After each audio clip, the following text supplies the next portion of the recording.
Hello, good morning. How is everyone doing? Good morning, Max. Wonderful to see you.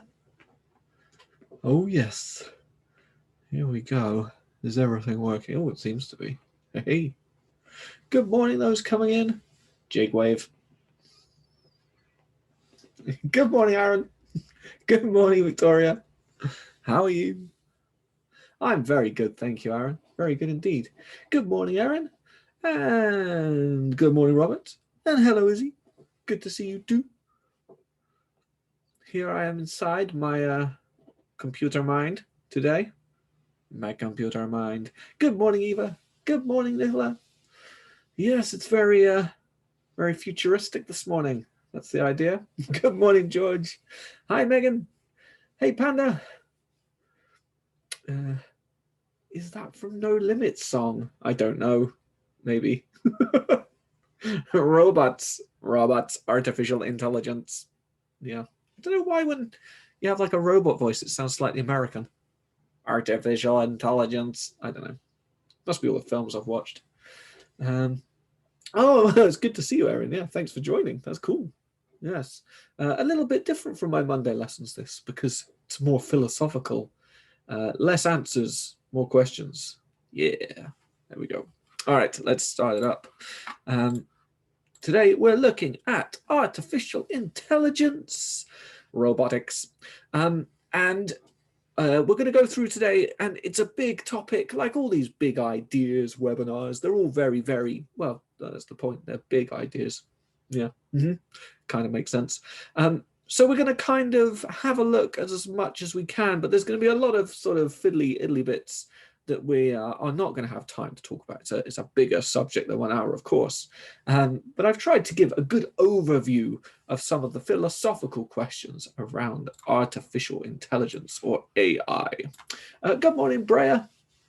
So we're going to start by looking at some ancient AI. We're going to have a look at what general intelligence means. Ooh. Hello, Ariana and Alicia. Wonderful to see you. And thanks for the pizza. That's cool. Megan. Robert asks, do you think robots will take over the world? We will come to that. Yeah, we'll hit on that towards the end. Yeah. And no, Erin, this isn't a 6-week course. What I do is every other Wednesday, we do a philosophy webinar. On the flip, alternately, we have big ideas, which is what we've got today, which is a big idea where we look at different philosophical ideas and we talk about different philosophers and what they think, or just groups of people. And then on the other Wednesday of the month, we have a look at a specific philosopher. So next time, Friedrich Nietzsche, who will be rather good. But that's more about a person and their ideas. So that's the difference. And good morning. What happens if robots take over the world, Megan? Well, think about that. There's 2 ways that can go. And hello, Clem and Gilly. Wonderful to see you. And hi, Danielle. Oh, I think we're all here. This is good. So, yeah, general intelligence, we're going to have a look at what that is. We're going to have a look at what's in a brain, and then question brain versus mind. We're then going to ask the consciousness question. Ooh. And then we're going to think about what happens if robots take over the world. We're going to look at the robot utopia and the robot hellscape. I should have said dystopia, but I think hellscape kind of a bit more poetic, isn't it? And then we're going to have a look at emotional intelligence, and we're going to wrap up with the soul. There we are. Oh, well, in that case, good morning, Mayflower. Yeah. How many people are here, Aaron? Let's have a look. I never look. 31. Whew, busy today. There we go. All right, so let's start with some ancient artificial intelligence, because AI or artificial intelligence, the idea that machines could in some way either think or act or both like a person. It's not a new idea. It's a very, very old idea. And we've got 2 examples of that here. We've got the first one. We have ancient Greece and the ancient great Greek myth of Talos. Now, Talos is a great big, well, essentially a robot. He's a machine, a statue, a creature made by Hephaestus, the god of volcanoes and metalworking, to guard an island. And he is defeated in this picture here by Medea, the witch. She's a witch. I don't know what that voice was. Medea, she cuts open the back of his ankle, and all of his fluid runs out. Now, it's not blood, of course. It's like some kind of mechanical oil, which is interesting because this is long before they invented oils and mechanics like that. So it's, the Greeks had an idea that you could probably have some kind of robot fueled by some kind of liquid. They called it ichor. That was what they called this sort of magical fluid. It wasn't scientific, it was imaginative, but it's kind of interesting how that's what we would do today. If we were going to make a robot, we would have some kind of fuel or oil running through it, or both, some kind of liquid in there to keep it running.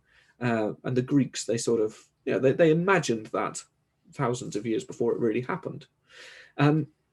We've also got an example here of something which maybe isn't AI, but it's the first step. This is from ancient Egypt, and this is a mechanical statue. Now, it's not particularly impressive. It certainly doesn't think for itself, but it is one of the earliest examples we have of a little machine and of trying to make something that looks like a living thing, but isn't a living thing. Yeah, so this little statuette of an Egyptian woman, she has, you can just see on this picture here, she has little pegs in her arms. Her arms can lift up and down. She's missing one of them. It's very, very old. So this is made of wood. I think this is wood. It might be, it looks like wood, doesn't it, from the grain? I'm pretty sure it is. But the idea was she'd have a hand over here and a hand over here, and then you'd pull a little thing in her foot, and she'd lift her hands up. Yeah, whoop, whoop, whoop, whoop. Yeah, just like a toy. You might have had one yourselves. Sometimes you can get those things, maybe like a clown or a donkey or something, and it's made out of wood and it's all attached through like string, and you pull the string and it kind of goes wobbly and it stands back up, and it goes wobbly and it stands back up. It's kind of like that. So it's not really the same as AI, but it does show us that the earliest people, the earliest civilizations, were trying to make things that were like humans, but were machines, really simple machines. But there's something within us that makes us want to build and create things like that, and it's not new. The idea of robots or machines, or machines that can think or act like humans, that's not new. That's very, very ancient. Okay, so it was a bit, wasn't it, Erin? Yeah, I don't know why. Oh, hang on, my board has decided to freeze. No, I don't want you, Alan. Go back to your place. So one of the first principles that we need to know about behind AI, or at least modern AI, artificial intelligence, is the idea of general intelligence. At the moment, we have machines, computers and things, who can work out some really, really complicated stuff. They're incredibly intelligent in one way. There are computers that for 20 plus years now have been able to beat the best chess players in the world at chess. That's something which they sorted a long, long time ago. That's Alan Turing. Yeah, we'll come to him in a second. And we've got machines that we can ask very, very complicated mathematical questions, and they will answer those mathematical questions. So that's kind of awesome. Far quicker and far more efficiently than a human being can. But that's not the same thing as being necessarily intelligent. They can do a lot of data processing, more maybe than the human brain can, or at least the part of the human brain that works out maths and things. But that's a good question, Brett. Yeah, so can machines answer philosophical questions? Not yet. They can do the maths, they can work out logic, but up to this point, we haven't got general intelligence. So general intelligence is something which a lot of people who are working in AI, they're working towards. They're trying to get to general intelligence. That's the holy grail of artificial intelligence. Because general intelligence is where a machine can function and think in the same way as a human, or better, I suppose. So not only can you give a machine a maths problem and it works it out. I mean, I can do that with my pocket calculator. Or not that I have a pocket calculator anymore, but you know, if I had a basic calculator, I could put in a sum and it would work it out faster than I could on paper. That's the whole point of a calculator. But I couldn't have a conversation with the calculator, and the calculator couldn't suggest to me what I wanted to know. So maybe if I had a particular problem, you know, instead of I have a sum I need working out, but I need to work out the angle that this, I don't know, that I'm building my bridge at. A computer can't quite get there yet, although they are getting close. There are computers now and AI systems that can start to learn. So Google is a good example, and places like Amazon. On the internet sort of learns about your habits and your practices. You know, if I'm the other day, I was like looking at some stuff about Dungeons and Dragons on the internet, and I thought, wow, I'd quite like a new desk. I might look. I'll see if there's any nice desks out there to keep my computer on. And now, today, in my feeds and on my screen, and the adverts that pop up are all for desks and stuff to do with Dungeons and Dragons. You know, it's like you don't have, it's learning sort of. Yeah, and Alexa does the same thing, doesn't it, Aaron? Yeah, that's good. Yeah, Alexa, the more you speak to her and the more you ask her, the more she understands you, the more she can figure out your voice, the more she can kind of figure out what you're going to want next. So that's getting towards general intelligence. That's better than my pocket calculator, which can literally only do what I tell it to work out. And if I press a wrong button, I get the wrong answer. Yeah. With Google or Alexa or YouTube algorithms. Yeah, that's a good one, Taryn. Yeah, if I watch a video about cats in my feed the next day, it's all about cats, isn't it? I mean, I think I'm pretty sure that YouTube is just cats anyway, but you know, there are a lot of cats to choose from. Mm-hmm. So the definition of general intelligence is the point where a machine can function in the same way as a human. And different scientists slash philosophers, the division is tricky here, they have different tests that they put forward for how we would know a machine has got towards general intelligence. Now, the oldest test, the one from the father of, I do, Robert, yes, the one from the father of computing, if you like, Mr. Alan Turing here in the photo. He came up with the first test. He theorized this, and this is called the Turing test, named after him. And he said that if we want to get to general intelligence, we need to get to the point where a person can have a conversation with a machine and not realize it's a machine. If we can get to that point, then that's general intelligence. Yeah, it's as good as a human. It can fool a human into thinking that it's a human too. So Alexa's not quite there yet, because you'll say, Alexa, what is the meaning of life? And Alexa will say, I'm sorry, I cannot find that on the internet, but here's a video about cats. I mean, that's not what a human would say. A human would probably say something wise, like, the meaning of life is to be happy and fulfilled and to help others. Or a human might say, shut up with the stupid questions, I'm trying to eat my tea. You know, that's a human, isn't it? Whereas Alexa will just give you some bland nonsense, yeah, that it has no real context. So we haven't got to the Turing test yet. There are no machines out there that have adequately fooled a human. But there are other thinkers that say, well, actually, if we want to get to general intelligence, it's not just a conversation we need to have. Some people say, if we want to get to, it could just say 42, yes. Oh, Freya just asked Alexa the meaning of life and it said 42. That's a reference to Douglas Adams, of course. And the Hitchhiker's Guide to the Galaxy, that's pretty cool. Maybe she's not so dumb. Yeah, but some people say, if we want to prove general intelligence, we need to make a robot that can go to a university and pass all the exams and come out with a degree. That would be the point when we're at general intelligence. You know, they could do all the research, they could work out what it needed to do, they could interact with their tutors and teachers and perform, you know, creative tasks, be able to write essays and pass exams. Oh, no, that's a good question, Brett. I was going to go there. I'll come back to that in a second.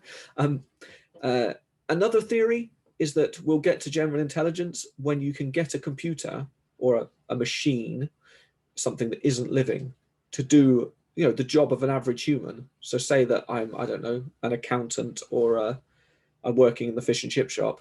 If I can get a computer to do that accurately and as well as a human, then we're at general intelligence. So of course that involves maybe more physical processes. So if I want someone to work in the fish and chip shop as well as a human, they're going to need hands, or maybe like frying flippers instead of hands. I don't know. Hadn't really thought it through. But yeah, they would need to be more than just a brain, wouldn't they? Yeah. You could well get a computer as a tutor. Raiden, we're doing artificial intelligence today. That's where we are today. Robert, I don't know what the meaning of life is. Probably got something to do with sandwiches, but I don't know. And Brea says, if an AI could fool a human, if it passed the Turing test, we would never know, would we? Because it would have fooled us. So yes, I think that the thinking there behind Turing is that one scientist A creates an artificial intelligent thing and then picks person from the general public B, and the two of them have a conversation. And if the person from the general public is fooled, then the scientist has won, and we have general intelligence. There we are. We're not there yet. Or maybe it is cake. Yeah, it could be cake. We're not at this point. We're not at the point of the Jetsons yet, where they had a robot maid who goes around and does all the cleaning and talks to you and sort of makes you cups of tea. That's not where we are. But we are getting closer every year to general intelligence. And the scientific capability is quite huge. In fact, let's move on here. Here we are. A big question is around the brain. Now, the human brain is a really complicated piece of equipment. It's so complicated that we don't fully understand all of it yet. And depending on who you ask, we understand more or less. There we go. Erin, I think, I think if your mum gets you tea, that doesn't mean she's a robot. So, no, 2029 has not happened yet, but that's an important date. So, a lot of scientists are working on artificial intelligence in one way or another. A lot of people are working on things like Alexa and the internet and sort of completely unhuman ways of thinking about things, but still having artificial intelligence, being able to learn. Google puts billions of dollars into that every year, into research and stuff. Some people are working on robotics, so trying to make something that looks like a human or a dog or a rabbit, and be able to make them act like a human, a dog, or a rabbit. But one thing that most of the scientists agree on at the moment is that philosophers should butt out of the whole thing. Scientists are more concerned, largely, not all, but a lot of scientists are more concerned with what they should do rather than what they could do. They're concerned about rather than what they should do. Like, is it right to create things that are like humans, or is it right to create computers that understand that I want to look at desks? I mean, the weirdest thing is on the internet, isn't it? When let's say you want to buy something like a desk, and you buy a desk, and then for the next 6 months they try and sell you more desks, which is ridiculous, really, because you already have a desk. If you want, people don't go out and buy 6 desks at a time, do they? Unless they've got a lot of desking to do. I don't know. There's Erin's here mentioning the robot on Mars. That is a good example of a robot. It can fulfill functions, but it can't necessarily think things through or answer complicated questions or have a conversation with you. Now, the key, a lot of scientists think, to general intelligence is being able to create a computer that's as complex as a human brain. Now, I've already said that computers can be more powerful than a human brain, but only at specific things. So better at maths, quicker at working out sums, that kind of thing. They're certainly not as complicated as human brains yet, which have billions of synapses and nodes, and it's all like electrical signals pulsing around the whole wiggly grey thing. But they do predict that in 2029, they will have a computer that is as complicated and as intricately structured as a human brain. And at that point, we might hit general intelligence. If we have something that's identical to a human brain, but in a computer, then maybe that would be the same as having a human, and therefore that would be the same as having a human mind and general intelligence. Like Moxie, yes, that's it. I have not seen that, Robert, but I'll look into it. All right. So let's have a look at what some philosophers think about this question of the brain. We've got two guys here. Our first one is Hubert Dreyfus, who, as you can see, is I believe he's still alive, as far as I'm aware he is, a scientist and a philosopher. And this is what he thinks about creating an artificial brain. If the nervous system obeys the laws of physics and chemistry, which we have every reason to suppose that it does, I mean, it is in our plane of existence after all, then we ought to be able to reproduce the behavior of the new nervous system with some physical device. So in other words, if our brains function on the laws of science, in this case, physics and chemistry, then assuming we get intelligence enough and good enough at building stuff, then there's no reason why we cannot replicate it. We can't make a copy of a brain. And then when we do, and we put that inside a nice cool robot with like all moving parts, then we've got a human, yeah? We've reached general intelligence in theory. Now he can't prove that point because we haven't made a complex copy of the brain yet. But there's no reason why it shouldn't, he would say. If you have a pile of Lego in front of you, and you've got the instruction book that shows you how to put that Lego together to make a fairy castle or a car, and you follow the instructions perfectly, you're going to end up with that fairy castle or that car. Stands to reason, I suppose. So why would a brain be any different? If we've got all the right chemicals in the right amounts and we've got them all connected up in the right way, we should be able to make a brain. But then, of course, we're crossing over into trying to create life. And we know what happens in Jurassic Park when they do that. Oh, dear. Now, we can go even further back. Thomas Hobbes, a very old, well, he's not very old, he's dead, but a philosopher from, I forget which century now, I believe the 18th century, I think, is Thomas Hobbes, possibly even the 16th century, 17th century. But this is what he says about creating artificial intelligence. For reason is nothing but reckoning, that is, adding and subtracting of the consequences of general names agreed upon for the marking and signifying of our thoughts. So in other words, we think logically, and reason, so thinking about things sensibly and logically, we build off of what he calls these general names. So general ideas and principles, such as this is pen and I am here and things like that. So our brain is doing that. It's using general principles, images, ideas, and names. And then it puts that all together into what we would call thoughts. And so what Hobbes is saying here is that in theory, then anything could do that. If we could come up with something that can logically think, then it should be able to logically think at the same level as we are. And of course, he was talking a long time before machines and robots were even, created. So he's a bit ahead of the curve there as Mr. Hobbes. But they're talking here about the brain and sort of the thought process.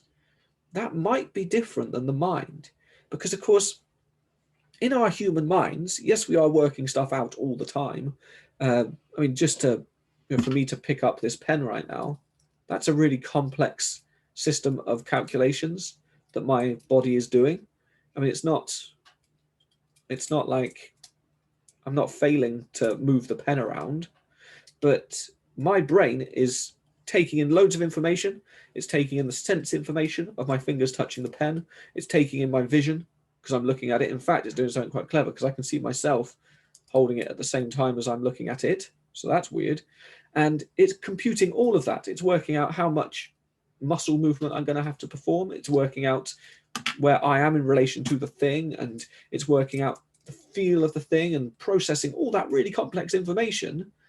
And it's not necessarily reasonable, but it is doing a lot of work there. And, well, I think Brave put it there. We aren't just logical, are we? In fact, humans can often be incredibly, incredibly illogical. We don't work on the basis of, this is the best thing to do at every point, so we're going to do it. It doesn't work like that. If we did, we'd all eat far healthier, exercise more, spend our time doing things that are infinitely more productive than the things that we spend our times doing. So maybe there is a difference between a brain and a mind. Maybe a brain is something that is made up of chemicals and physical processes. But maybe once it's all put together, it's bigger than the sum of its parts. It's not just, we'll come to that as well, Izzy. Yeah. It's not just working out logic problems, is it, our brain? As far as we can tell, unless, of course, it's just so sophisticated that what we think of as emotional or irrational or funny is actually just a deeper level of logic, which could be the answer. I mean, maybe in 2029, which actually isn't that far away now, is it? 8 years to wait. In 8 years, we'll find out. That's quite fun, isn't it? In 8 years, maybe they will make a perfect brain. They'll put it inside a skeleton, and it will start feeling things and having ideas and being silly, telling jokes. Who knows? I mean, maybe it is just a magic combination of those chemicals put together create something weird that we think is special, but maybe isn't. I'm not sure if we're going to get a robot revolution, but maybe. So this sort of comes down to the consciousness question. That's really good, Brer. Yeah, so that's a good point. So our consciousness question is there something beyond just logic in our minds? Now, consciousness is a tricky word because people use it in different ways. Sort of some spiritual people use it as an idea of almost godliness. So there's like a spirit in the world that moves through us and we understand things. Some people think about it as just the stuff that happens in our brain which isn't logical. So, and some people think about it almost as perception. So are we conscious of things? Can we understand things around us? But here we have a philosopher, John Searle, another modern philosopher. As you can see, we are spoiled today with modern philosophers. And he came up with the concept that he's called the Chinese room theory to try and explain how consciousness is actually different from a brain that's just thinking. Okay, so he comes up with this. The room isn't Chinese, by the way. It's called the Chinese room, but you'll see why in a minute. The theory behind the Chinese room says that we take a person and we put them in the room. Okay, we'll call her Mandy. Mandy's in the room. We now shut the door to the room. The room has a little letterbox where Mandy can poke things through and people can poke things through to Mandy. And we give her nothing other than the full instructions about how to write Chinese. Yeah, we give her a whole lot of time. Yeah, so she might not be the sharpest tool in the box, but that doesn't matter in this instance. But we're going to give her the instructions to write in Chinese. Okay, just like we would give the instructions to a computer. So there's Mandy. She's in the room. She's following an instruction guide. It could be a huge instruction guide. It could take her a year to do it, And all she's doing is she's there and she's reading the instructions about how the Chinese letters works, and she's writing them out and she's posting them through the door, the letterbox in the door to the people outside. Okay. Now the people outside, from the information that they are given, they would think, wow, Mandy can speak Chinese. Mandy is giving us fluent Chinese here, right through the letterbox. Brilliant. Well done, Mandy. But is she? She might be processing and she might be putting the Chinese words and phrases through the letterbox, but does she fully understand any of it? If we don't sit down, if she doesn't learn the context of it, how it all fits together, how people might speak with different accents and intonation, and does she really understand anything that she's doing? Or is she just going through a process of copying down words and phrases from a guidebook? Yeah. Now, she, in that case, Mandy, she's not conscious, we would say. She's doing stuff and she's logical. She's doing very well at copying down the Chinese stuff. But that's not the same as understanding. The room isn't conscious of anything, so we can't really call it the Chinese room. The room can't speak Chinese. The cards that she's writing on with the Chinese letters, they're not conscious either. They don't understand what's going on. They're just, well, pieces of card with ink scribbled on them. So we might think that this room is producing fluent Chinese, but really it's just a whole load of bits that don't fully understand what's going on. There's no consciousness there. So that's John Searle's idea. Robert asks, what would happen if we put a human brain into a dog? I don't know. I mean, wait for 2029. We'll find out, maybe. I don't know if that's the first thing they're going to do with their general consciousness machine, general intelligence machine. Maybe they'll put it in a dog. I don't know. So the question that a lot of people have, a lot of philosophers have, is, okay, we might be able to make a copy of the brain. It might be identical, but is there something that humans have that is beyond that isn't just chemicals and thoughts, but is in fact, well, it's hard to say. No one knows what consciousness is. We can talk about it, and we're pretty sure we've got it, because we can imagine, and we can feel emotion, and we can connect with ideas that are not logical. But actually trying to explain what consciousness is really, really difficult. The picture, Raiden, is just, I don't know, I quite liked it. It's like two brains, two minds having some kind of conscious connection. Yeah, I like it. I don't know what it really is supposed to represent, but I quite like it. Yeah. So that's the division we have right now. We can make a brain, maybe, by 2029. It might be as intelligent as a human. It might have the same chemical processes going on. It might even be, far quicker at processing information than a human brain. But will it be the same as a human? Is there something that humans have which is different? Now, we can go into loads of different realms to think about that. We can think about, religious people might say, well, we have a soul. We have some kind of godlike transcendent being within us that turns us into more than just a brain. Yes, and imagination's a good one, isn't it? Right? It's like, whoa, what's going on? I mean, with our imaginations, we can imagine things that could happen. We can imagine things that, we can think about the past and imagine it happening differently. And maybe a computer could do that. But then human brains can imagine things that are completely just have nothing to do with reality at all, almost, depending on how you think imagination goes. So creativity and imagination are definitely part of the consciousness, but are they something a computer could do? Another big question around that is self-consciousness. We are aware that we exist, which seems to be something that's quite difficult to actually realize why. How do we know? So Raiden's saying that imagination is created from memory, which it could well be.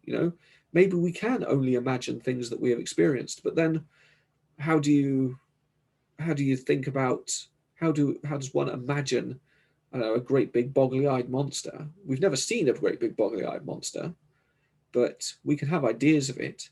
How did the ancient Greeks imagine a mechanical giant with fluid running through it before they'd seen any machines? So I don't know, maybe it is just about extrapolating from experience, maybe. Yes, Erin, that's a good example. Sometimes Erin thinks about things at night and thinks, no, I shouldn't have done that. Because yes, you do. Yeah, sometimes you can actually scare yourself, can't you? Or worry yourself because you imagine too much. And that usually does happen at nighttime in my experience. Yeah. So could we make a robot that understands that it's a robot? Could we make a robot that is conscious of other things? We know that animals seem to be some kind of conscious, but they're conscious in a different way from humans, maybe. Are ants aware of what humans are doing? Are they aware of what themselves are doing? Does an ant think, I am an ant, I am now going to carry some sugar. This is a great life. What a lovely day. Or is an ant just an unthinking thing which just sort of marches around and does stuff? Well, it's really hard. Yeah. Never tell a robot it's a robot. This is true. You shouldn't, should you? Yeah, it gets all existential at that point, and crumbles in on itself. I've seen iRobot. So let's assume then that we could make some kind of robot, some kind of artificial, maybe even general intelligent creature. This could go two ways. It could either go very, very positively, or it could go very, very badly. So we'll explore that in a second, but I see a couple of comments here. Brea's talking here about the flaws that a human has. Yeah, could you make an artificial intelligent creature, a robot, let's say, to keep it simple? Could you make a robot that makes mistakes, that does silly things, that, I don't know, instead of doing what it should do, it actually sits in the corner and eats cake, like I do sometimes. Yeah, I mean, and well, I suppose the other question is, would we want that? Humans are flawed. Maybe robots would be better because we could iron all those kinks and flaws out. But then maybe we lose something about our humanity and our consciousness in that. Yeah, and Max says, coming back to imagination, that we couldn't progress in life if we couldn't imagine things that we haven't seen. Yeah, so yeah, maybe we couldn't, we've got to a point where we have mobile phones and computers, and I'm looking out the window for inspiration. Fences. I don't think that's particularly complicated, but yeah, we'd have to imagine it and create something new, don't we, to move forwards? Yeah. Although the counter argument to that is that we're always building off of something else, so it's a gradual process where we're updating rather than completely reimagining. But I don't know.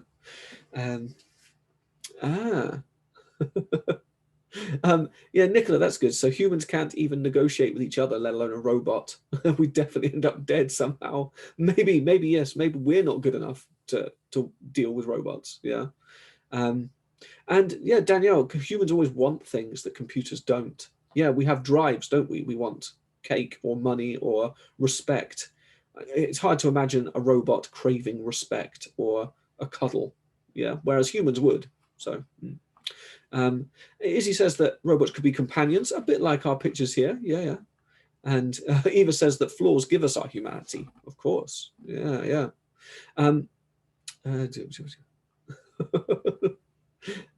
Maybe we don't use robots. Yeah, maybe we shouldn't. Yeah, maybe that's it, Raiden. Maybe we should come away from the robots and not go that way. I don't know. Okay. I think I've caught up. Okay. So there are two ways of looking. Well, there's lots of ways, really, but there's two general ways to look at robotics and artificial intelligence. We can look at it as a positive thing, or we can look at it as a negative thing. And I read an article a while ago now, suggesting that these two ways can be seen quite clearly in different parts of the world. In the East, in Asia, if you go to Japan, China, Korea, places like that, there's a general feeling that we see through culture that robots are going to make the world better. They're going to improve society. They're going to make us safer. They're going to make us healthier, all that kind of thing. Now, this used to be an idea in the Western world too. So places like Britain and America, we used to think, wow, robots could be really good. The future will be awesome if we have robots. And this is an old cartoon called The Jetsons, which is set in like the future. I'm not sure when. But it's the modern family. They fly around in a hover car. They've got a robot maid who sort of helps them out and chats with them. They've got like TV screens where they can talk to each other, just like I'm talking to you, which is quite amazing because back then, of course, they didn't exist, but they imagined that, so that's good. And in that world, everything's pretty great. Everything's easy. Everyone's sort of smiling and happily most of the time. Yeah. But after the 1960s or through the 1960s into the 1970s, the Western culture seems to have gone away from that, and we see negative views of robots and machinery in our films and our comic books and things like that. Panda says the maid looks very evil. I think she's just shocked by the humans a lot of the time. I think they wind her up a bit, but no, she's not evil. She's like a part of the family. Yay. They've got a robot maid and a dog that seems to be very intelligent, and they all seem to get on quite well. In the cartoon, this is.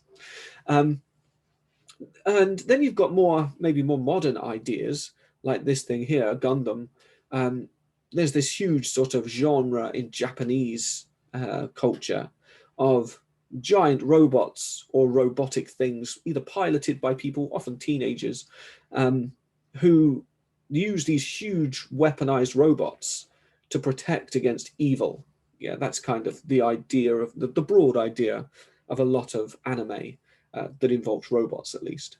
That robots, we can make them big, we can make them strong, they can be protectors of humanity.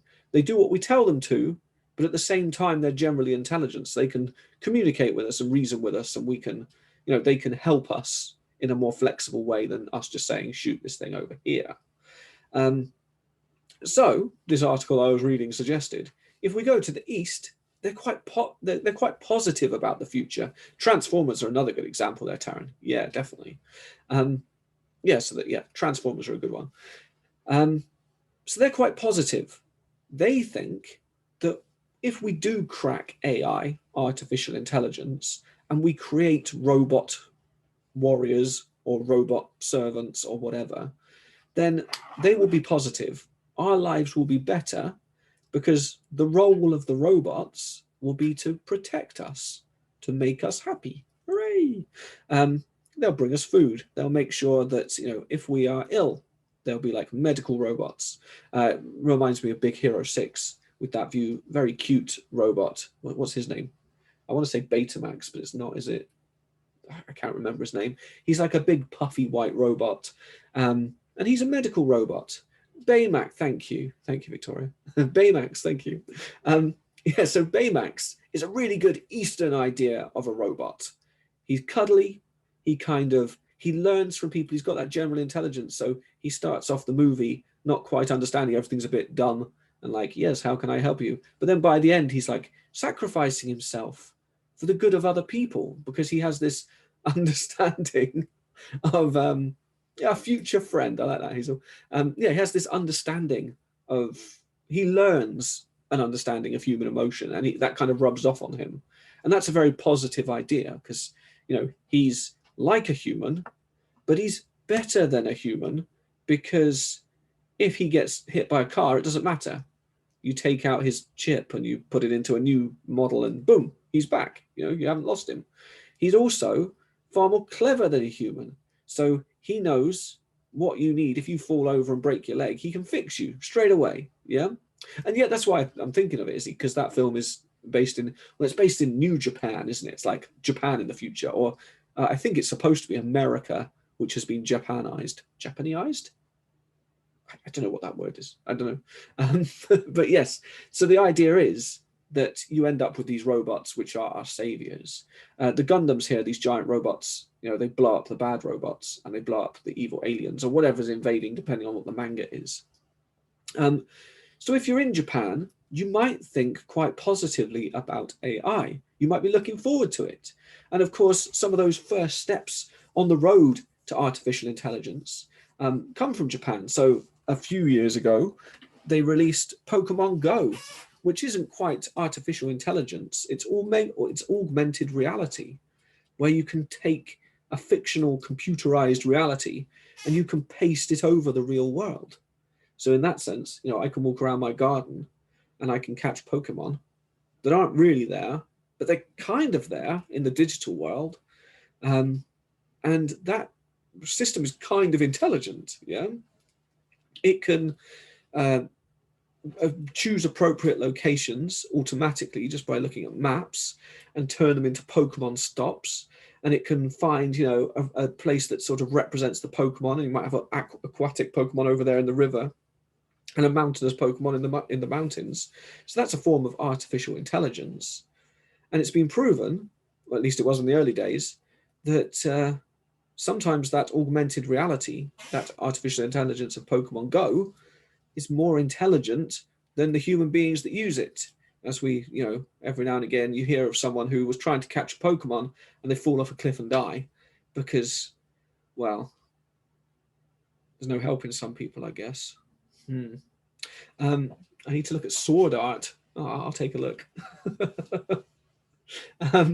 This is Erin says she's looking forward to the future because you don't want to have to drive everywhere, and it could also looks kind of fun. It does look fun, doesn't it? If we think of all the positives that computers and artificial intelligence have brought to us, over the last few decades. Even in my lifetime, the world is much easier now. I mean, I can sit in my little classroom and I can talk to you people sat here. I couldn't have done that when I was a kid. I'd have had to have gone to your house. And then you'd have said, "What are you doing here, you weird man? Go away." And I'd have said, "I just want cake." But now I can sit here and eat my own cake. Everyone's a winner. Yeah. Whoa. Robert suggests that a robot might be able to imagine a pizza butty, where you wrap chips in a pizza. I don't know. It sounds like you've already imagined that, Robert. I think you've got the credit for that one. You don't need a robot. And that's good. So yes, Taryn says we need to stop climate change to experience the future. And so people who are positive about AI would say, well, that's why we need robots. The robots, when they're intelligent enough, they'll say, oh, well, this is what you do. We'll have these machines that don't run off fossil fuels, and we'll pump this gas into the atmosphere, and we'll balance it all out for you guys. Yeah, because we are the super brains. And yeah, we're here to protect you. We love you, and we want the human race to survive forevermore. You are our mummies and daddies, and here, let's just fix that planet right up for you. Could happen. But of course, that leads us nicely to the flip side. How about we don't get a utopia, a wonderful world? How about we get a hellscape where the robots are in control? The robots decide that, hang on, logically, the humans aren't so good because the humans are killing the planet, and the humans are destroying the atmosphere, and the humans are poisoning the fish, and the humans are so ridiculous that sometimes they walk off of cliffs trying to catch Pokemon, and sometimes humans are so ridiculous they sit in the corner and eat cake when they should be doing maths. Oh dear. So what if the robots decide that logically the best thing to do for the planet is just to kill all the people? Get rid of them. They're a waste of space. Walking water bags with their silly brains and their piggy faces. Let's just kill them all. Get rid of them. And of course, this one on the screen here is the Terminator. Futuristic skeleton-looking robot who comes to, well, I think technically he comes to save the world, but he comes from an evil hellscape in the future where computers and machines have nearly destroyed all the people. Whoa. So Ahmed says it's funny in the movies the robots are destroying the planet. Yeah, so if we look at Western movies, especially since the 1970s onwards, if someone in Hollywood is going to make a movie about robots, they're often evil. They're often trying to kill us. Or it's a movie about how somebody makes these wonderful robots and then it all goes wrong. And that's what we see. There's a very negative view of artificial intelligence throughout a lot of Western culture. If we look at our movies and our comic books and stuff, the evil robot is probably more of a commonly understood thing, a trope, than the good robot, which is different from Japan. So in Japan, you're far more likely to think about robots positively than you are negatively. And in places like America and Britain, you're far more likely to think about robots as negative. Now, that could be to do just with our different cultures. Maybe some cultures are more positive than others. It could, of course, be that the people in the West, they're right. The robots are evil. No. And there's different reasons for thinking that robots might be evil. It could be, yeah, like the Avengers. Yeah, they have to fight evil robots, don't they? And also, yeah, that's it. Yeah, like when Baymax has an evil version. The evil Baymax, yes. Raiden asks then, why do people make AI? So if people in the West have this general idea that technology is going to be bad, we end up with this disconnect a bit between scientists on one hand and philosophers on the other. Scientists say, look, we can do it. We can make these robots with artificial intelligence, general intelligence even, that will make our lives better. And the philosophers, they scratch their beards and they say, oh, hang on, we could do, but how do we make it so that these robots work morally, not just logically? And we can use automatic cars, driverless cars as an example. If a driverless car is going along the road and it has loads of sensors all around it, so it identifies that there's an old woman crossing the road in front of it, then it will put on its brakes. Yeah, that's great. But what if the car is going along the road and it sees that there's an old person coming from this way and there's an old person over there, and it can't physically stop, so it's going to have to kill one of them. How does a robot car decide who's going to die at that point? Now, you could argue that a human couldn't make that decision either. But what if the robot car, decides to kill old lady A or old lady B, or can't decide and kills them both because it's not something that it can compute. Maybe we end up with two dead old ladies instead of the car swerving to hit one or the other. So yeah, there you are. Yeah, so our driverless cars, can we make them intelligent enough where they can start making decisions? So a driverless car might be programmed to get from point A to B as quickly, as efficiently, and as safely as possible. But then we could think of, well, what happens in the event of, I don't know, an earthquake as things start to fall apart? Is the driverless car capable of thinking this through and stopping or getting to safety? Can it duck into an alleyway? I don't know why a car would duck into an alleyway to stay out of the way. I mean, are they that intelligent? Can they make decisions? Yeah, that's it, Izzy. They need to make decisions, not follow instructions. So the philosophers say, it's fine, we can make all this brilliant technology, but at the same time, we have to think about the moral side of it now. And some scientists, they dig that and they go with it. Other scientists just say, be quiet, we'll worry about that later. Yeah, we'll get the technology sorted now. It'll probably make the world better. But you philosophers, you're difficult. Yeah. There you are. So Addison says, there was a car that went down the wrong lane that you were on, and it hit the car on the other side because the driver saw her friends and little brother in the front. So yes, so the driver of that car made a choice to swerve from the car that had people in it and hit the one that was empty, I assume. Yeah. Would a robot car be able to do that? Would they be able to make those thoughts? Yeah. No, that's a good example. Yeah. Hang on. Lots of questions coming. It's a big probably.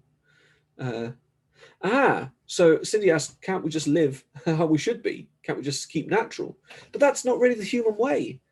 The ancient Greeks were planning robots. It might be part of humanity to try and build new humans. That might be our thing. It might be unstoppable. And it could well be that AI makes our lives better. Everyone gets to a point where we're healthy and safe. But somebody needs to think about the philosophical side, or else mistakes could be made, and we could end up with the Terminator. Why has the Terminator got holes in his head? I think it's just to make him look more skull-like and scary, isn't it? If they were going to create this in Japan, the Terminator would probably look like it'll probably look more like this. Here we go. So our last question is here. Oh, hang on, we're on to emotional intelligence. I will get to the last point. I forgot about this bit. So can artificial intelligence think emotionally? Can it think, can it experience love or fear or concern or sympathy or compassion or anything like that? Human beings can. We know that we can act emotionally based on whole loads of different sense inputs and chemical processes in our brains, down to the food we eat and stuff. Will robots, well, there's two questions, I suppose. Will the robots be able to feel emotions themselves? Which you could argue they don't need to. Maybe they'd be more efficient if they didn't feel emotion. But then the bigger question is, can a robot understand the emotions of a human? Because if they cannot, that starts to make things difficult. If we're going to interact with AI systems all the time, and they don't understand if we are angry with them, or if we are upset with them, or if we are in love with them, then that's going to lead to really weird, misunderstandings. Humans don't talk logically, they don't act logically. So if a computer can't pick up on that, then a computer's going to have a really bad idea trying to understand, what's going on. When I'm frustrated with Alexa and I say, Alexa, go away now, would the robot literally just sort of walk out and disappear forever? Because they wouldn't understand that I'm actually just frustrated. Yeah. If I say to my robot, oh, I could eat a horse right now. God, I'm so hungry. I mean, would the robot rush off and bring me back a horse? I mean, so it's tricky, isn't it? We don't talk in a sensible way, and we don't act in a sensible way. And therefore, can robots keep up with us? Yeah, Terence, so when you yell, be quiet, I mean, is it just going to shut up forever because you've asked it to be quiet? I mean, it's hard, isn't it? Yeah. Yeah, Robert, we need to wait for 2029. We need to put that brain in a robot body and see what happens, don't we? It's going to be exciting. Yeah. Oh, and maybe we could. That's a good point, Robert. Maybe we could bring people back to life through a robot. Maybe we could completely copy a human brain of someone who's about to die, and then just put it into a machine, and boom, then we live forever. Oh yeah. But if we come down to a purely philosophical point of view, I suppose, and if we're thinking about a positive robot, here we are. What about a soul? A lot of religious people would say, well, actually, what makes consciousness different? What makes humans different from machines or animals is the fact that we have a soul. There's a soul within us that means that we have certain things. We can act. We have complete free will, which means that we can do the right thing, or we can also do the wrong thing. We can do the good thing, or we can do the stupid thing. We are capable of both. Something that was a robot, no matter how intelligent it was. Oh, I didn't know that, Julie. Is this Mercy from Overwatch? I was looking for a robot angel, and this is the closest I found. There you are. So they might say, religious people, that a machine is never going to have that. It's never going to have the soul. That's the difference. Now, of course, that goes into religion, and it goes into ideas of God and things. But in a way, Christianity, Islam, Judaism, they have their own robots, because when angels are described in old religions, so in the Bible, in the Torah, in the Quran, they're not creatures with free will. They do exactly what God says. An angel cannot decide to be silly. An angel cannot decide to do anything that God doesn't want it to do. An angel is very powerful, like way more powerful than a human, but they're restricted at the same time because they don't have the free will. You can't get an angel, I don't know, God can't tell an angel, go down there and defeat that demon. And the angel just says, yeah, I will do, but I just want to eat this cake right now. So what I'm going to do, God, if you don't mind, I'm going to eat the cake and then I'll go and fight the evil. That doesn't work with an angel. Yeah. An angel is essentially AI. An angel is a machine that works for God. And yes, they're not made out of mechanics. They don't have an angel cake. Of course it would be, Robert. Yes, they don't have ichor running through them like the ancient Greeks. They are creatures that are made of, well, light in most religions. But they are machines. They don't have any choice. They don't have free will. They cannot mess up because they are just the robots of God. So in some ways, religion got to robots far quicker than we did. I say we, as in like modern people and scientists. In the Old Testament, the gods, the angels are there, and they just have to do what God says. They have to help the humans, or not help the humans, punish the humans. It's all just about, God sends in the robots, and that's how he keeps control of the world. So maybe our future will be like that. But instead of gods with angels, we will have humans with robots, and those robots will be our servants, and they'll make the world better. But then maybe something else will come along. Just like the humans came along to mess up the beautiful world of gods and angels, maybe we'll end up with some other race of creatures or things that start to behave more silly, and then they create artificial. I mean, it could go on forever, couldn't it? Yeah, aliens maybe. And there's a good question, Bray. I think we'll end on that question. The question is, which human gets to be God? Yes, who gets to control the AI? At the moment, it seems to be people like Elon Musk and the people at Google, and the boffins in Japan and stuff who are creating all the AI. Are those the people that should have control of it? Should we be giving the AI control to the world leaders, the presidents, the prime ministers, the kings and queens? Or should the robots do what the people say? Should they be robots of democracy? And that's a big, big question, isn't it? It's a shame we've run out of time, in fact. I wonder. I mean, I suppose there's a simple and quick answer to this, isn't there? Maybe what we should really do with control of AI is just give it to me. I think I do a good job of controlling the robots. Maybe you disagree, though. I don't know.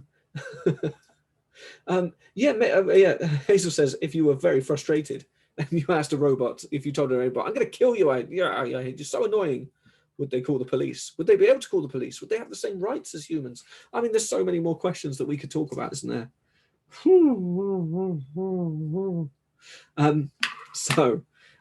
Thank you very much, everyone. I hope you got something out of that. We've kind of, bounced around all over the place, but like I say, it's philosophy. There's more questions than answers. So thank you very much, and I will see you guys in a couple of weeks. Bye.